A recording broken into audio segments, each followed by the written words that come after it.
கல்யாணம் பண்றதுக்கு நீங்க முதலாவது ஒரு ஆசைக்காகவோ, ஒரு அன்புக்காகவோ, உலகத்தின் அன்புக்காகவோ திருமணத்தை பண்ணிக்கிட்டு கல்யாணம் பிடிக்கல, வெறுப்பா இருக்குதுன்னு சொல்றது திருமணம் கிடையாது. நல்லா புரிஞ்சுக்கங்க இந்த இடத்துல. சோ தயவு செய்து நீங்க இந்த இடத்துல நீங்க யோசிக்கிறீங்கன்னாக்கா, ஒவ்வொரு குடும்பத்தை குறித்து நீங்க யோசிங்க. ஒவ்வொரு குடும்பத்துல ஒரு ஹாப்பி லைஃப் இருக்குதா? சந்தோஷமான சமாதானமான வாழ்க்கை இருக்குதா? சந்தோஷமும் சமாதானமும் பர்மனண்டா அங்க இல்ல.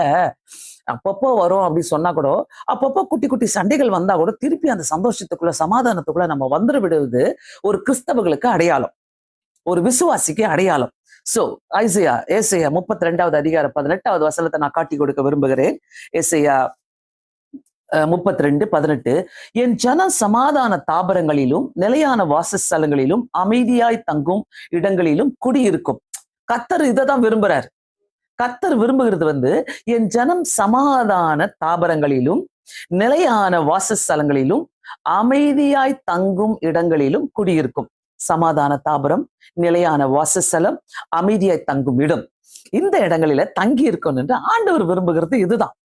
சோ கர்த்தர் விரும்புகிற ஒரு இந்த இந்த வசனத்தை நம்ம கையை வைத்து ஜெபம் பண்ணி குடும்பங்களுக்காக ஜெபிப்பது நம்மளுடைய கடமையா இருக்குது. பிரியமானவர்களே, தயவு செய்து சொல்றேன். ஏன்னா இதை நான் எங்க கத்துக்கிட்டேன்னா, எங்க அப்பா அம்மாட்ட இருந்து கத்துக்கிட்டேன். எங்க அப்பா எப்பவுமே சொல்லுவாங்க, ஒரு குடும்பம் ஒரு குட்டி பரலோகம் மட்டும் மாதிரி இருக்கணும்னு சொல்லிட்டு. ஏன்னா அங்க ஜெபம் நடந்துகிட்டே இருந்தது. காலையில ஜெபம், நைட்டு ஜெபம். எங்க அம்மா அப்பா ஆபீஸ் முடிஞ்சிட்டு 2 பேரும் ஜெபம் பண்ணுவாங்க. இப்படி ஜெபங்கள் நடந்து கொண்டே இருக்கும். அதாவது ஒரு பாட்டு கூட இருக்குதுல்ல, குடும்பத்தை பத்தி ஒரு பாட்டு இருக்கும். நான் சமாதானம் உண்டு, அந்த வீட்டுல சமாதானம் இருக்கும், ஏசு இருக்கும் வீட்டுல சமாதானம் இருக்கும், ஏசு இருக்கு வீட்டுல சந்தோஷம் இருக்கும்னு சொல்லி அப்படி இருக்குது.